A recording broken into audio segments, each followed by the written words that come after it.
ದಿವಸ ಭದ್ರತೆಗಾಗಿ 2 SPs ಇದ್ದಾರೆ, ಒಂದು ಅಡಿಷನಲ್ SP ಇದ್ದಾರೆ. DSPs 9 ಜನ ಮತ್ತು ಸರ್ಕಲ್ ಇನ್ಸ್ಪೆಕ್ಟರ್ ಅವ್ರ ಇನ್ಸ್ಪೆಕ್ಟರ್ಸ್ 28 ಜನ ಇದ್ದಾರೆ ಮತ್ತು PSIs 46 ಜನ ಮತ್ತು ASIs 59 ಜನ ಸಿಬ್ಬಂದಿಗಳು ಮತ್ತು ಸ್ಟ್ರೈಕಿಂಗ್ ಫೋರ್ಸ್ KSRP 10 ಇದೆ ಮತ್ತು DR 8 ಇದೆ. ಒಟ್ಟಾರೆಯಾಗಿ ಸಿಬ್ಬಂದಿಗಳು 1,500 ಜನ, ಸುಮಾರು 1,500 ಜನ ಸಿಬ್ಬಂದಿಗಳಿದ್ದಾರೆ.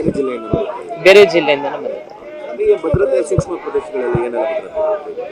ಇದೇ ಸೂಕ್ಷ್ಮ ಪ್ರದೇಶಗಳು, ಎಲ್ಲಾ ಕಡೆನೂ ಬ್ಯಾರಿಕೇಡ್ಸ್ ಇದೆ, KSRP ಇದೆ, ಅಧಿಕಾರಿಗಳಿದ್ದಾರೆ, ಸಿಬ್ಬಂದಿಗಳಿದ್ದಾರೆ.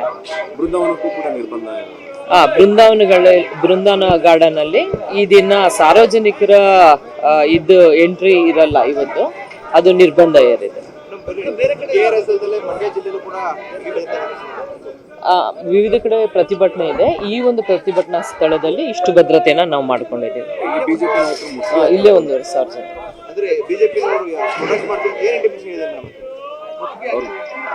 ಮುತ್ತಿಗೆ ಅಂತ ಹೇಳಿಲ್ಲ, ಅವರು ಪ್ರತಿಭಟನೆ ಹೇಳಿದ್ದಾರೆ. ನಾವು ಎಲ್ಲಾ ತರ ಸಿದ್ಧತೆಗಳನ್ನ ಮಾಡ್ಕೊಂಡಿದ್ದೀವಿ, ಪ್ರಿಕಾಷನರಿ ಆಗಿ ಎಲ್ಲಾ ಸಿದ್ಧತೆಗಳನ್ನ ಮಾಡ್ಕೊಂಡಿದ್ದೀವಿ.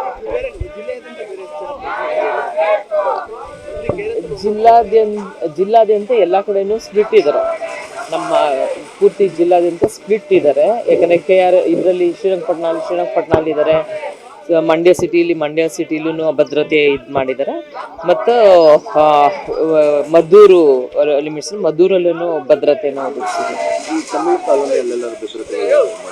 ಎಲ್ಲ ಪ್ರಿಕಾಷನರಿ ಆಗಿ ಏನೇನು ಮೆಜರ್ಸ್ ತಗೋಬೇಕು ಎಲ್ಲಾನು ಸಹ ತಗೊಂಡಿದ್ದೀವಿ. ಈ ದಿವಸ ಭದ್ರತೆಗಾಗಿ 2 SPs ಇದ್ದಾರೆ, ಒಂದು ಅಡಿಷನಲ್ SP ಇದ್ದಾರೆ.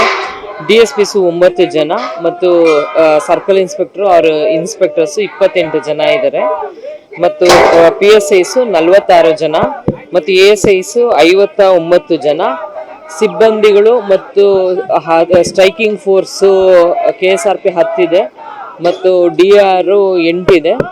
ಒಟ್ಟಾರೆಯಾಗಿ ಸಿಬ್ಬಂದಿಗಳು 1,500 ಜನ, ಸುಮಾರು 1,500 ಜನ ಸಿಬ್ಬಂದಿಗಳಿದ್ದಾರೆ.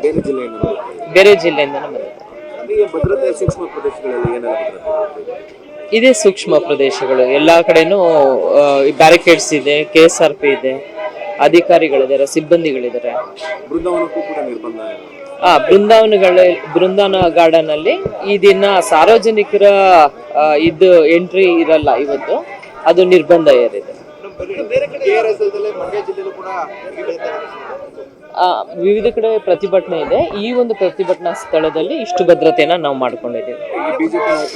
ಇಲ್ಲೇ 1,500 ಜನ.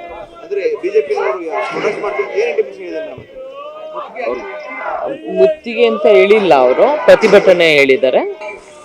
ನಾವು ಎಲ್ಲಾ ತರ ಸಿದ್ಧತೆಗಳನ್ನ ಮಾಡ್ಕೊಂಡಿದ್ದೀವಿ, ಪ್ರಿಕಾಷನರಿ ಆಗಿ ಎಲ್ಲಾ ಸಿದ್ಧತೆಗಳನ್ನ ಮಾಡ್ಕೊಂಡಿದ್ದೀವಿ.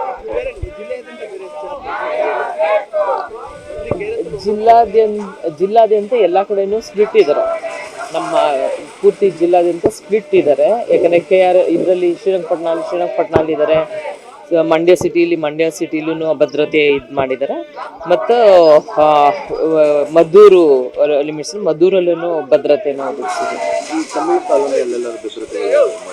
ಎಲ್ಲ ಪ್ರಿಕಾಷನರಿ ಆಗಿ ಏನೇನು ಮೆಜರ್ಸ್ ತಗೋಬೇಕು ಎಲ್ಲಾನು ಸಹ ತಗೊಂಡಿದ್ದೀವಿ. ನಿರ್ಭೀತ, ನಿಷ್ಪಕ್ಷಪಾತ, ವಿಶ್ವಾಸಾರ್ಹ ಸುದ್ದಿಗಳಿಗೆ ಮತ್ತೊಂದು ಹೆಸರಾಗಿರುವ News18 ಕನ್ನಡ ಈಗ ಆಪ್ನಲ್ಲೂ ಲಭ್ಯವಿದೆ. ದಯವಿಟ್ಟು ಇಲ್ಲಿರುವ QR ಕೋಡ್ ಅನ್ನು ಸ್ಕ್ಯಾನ್ ಮಾಡಿಕೊಂಡು ಆಪ್ ಡೌನ್ಲೋಡ್ ಮಾಡೋದಕ್ಕೆ ಮರಿಬೇಡಿ. ನಿಮ್ಮ ಬೆಂಬಲ ಹೀಗೆ ಸದಾ ನಮ್ಮೊಂದಿಗಿರಲಿ. ಧನ್ಯವಾದ.